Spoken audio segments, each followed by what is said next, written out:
For my virtual stand-up, I'm choosing to do Stand-up C, which is working in a family business and all the management and venture problems that arise with that.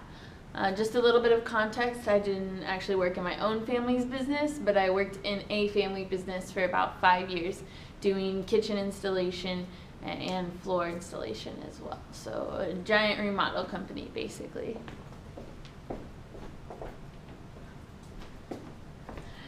Today I'm going to go over with you some bad experiences, some good experiences, and some takeaways from working in this family business. I learned a lot of lessons throughout these 5 years, and so I think it's important to reflect on that and use it in case I either work in a family business in the future or when I start my own business, if I want to include my family.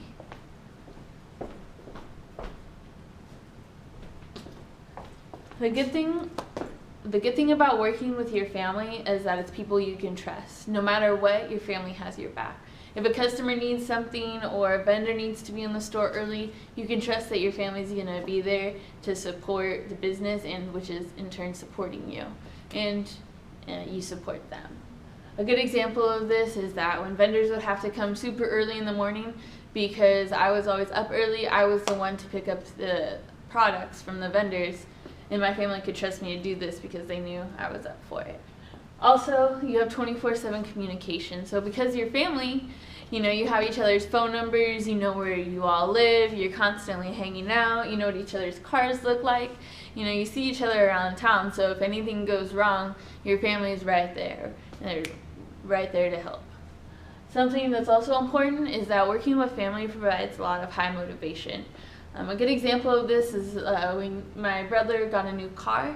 I really wanted to make sure he was getting a lot of business and a lot of installation jobs, because those types of jobs provide him money to make his car payments. So that type of internal motivation is really powerful.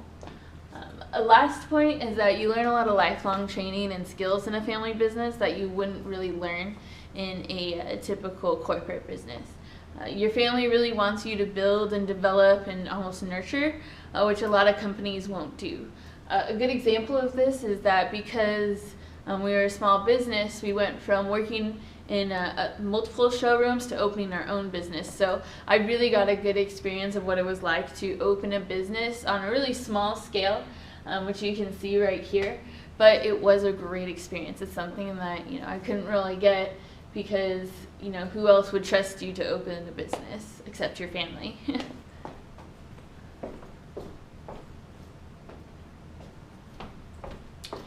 Some bad points that I took away from working in a family business is that your personal interactions distract from business all the time.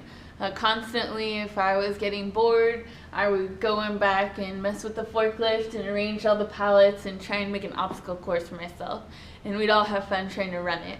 And then we'd forget that up front is a customer who needs help. And so something like that really distracts from every day, and would definitely cause some loss of sales, versus working with people who are really professional and want to get stuff done. They probably wouldn't have tolerated this type of activity.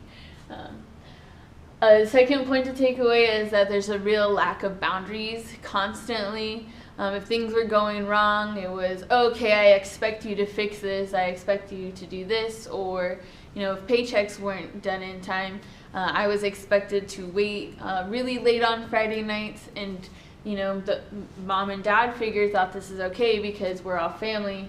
There's no real boundaries. Everything's okay. It's fine. And so that really is what ultimately led to me quitting the business, is because I didn't really like people treating me like we weren't in business, like things need to actually get done.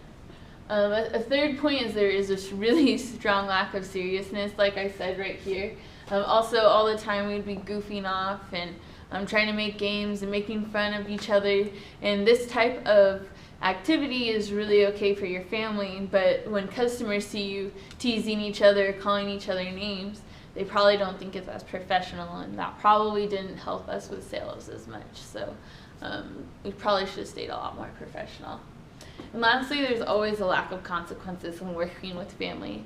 You don't really want to be mad at each other because you have to go home together at the end of the day, so you just let things slide.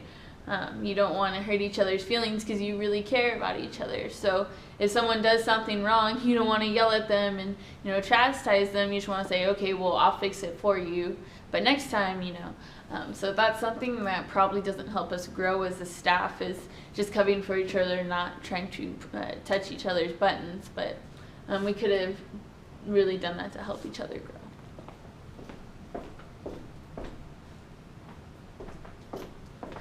Some takeaways is that working in a family business can work, you just have to do it the right way. I put up some examples of here, such as the Nike, which is run by the Knight family. You have Walmart, and you have Samsung, which are all family-owned businesses. You see he has his 2 daughters there, which is really cool. So you can create unity to build your empire. Creating a really strong vision can help your family come together in a generational sense, so that it's long-term goals. It's not just, I'm trying to get here and make money. You have a higher value, which is something that a family can create. Having a stronger motivation, having a legacy to provide for your family can be a lot more powerful and motivational than just a paycheck. So by taking those 3 points and emphasizing them, creating strong structure to them, you could really build an empire for your venture.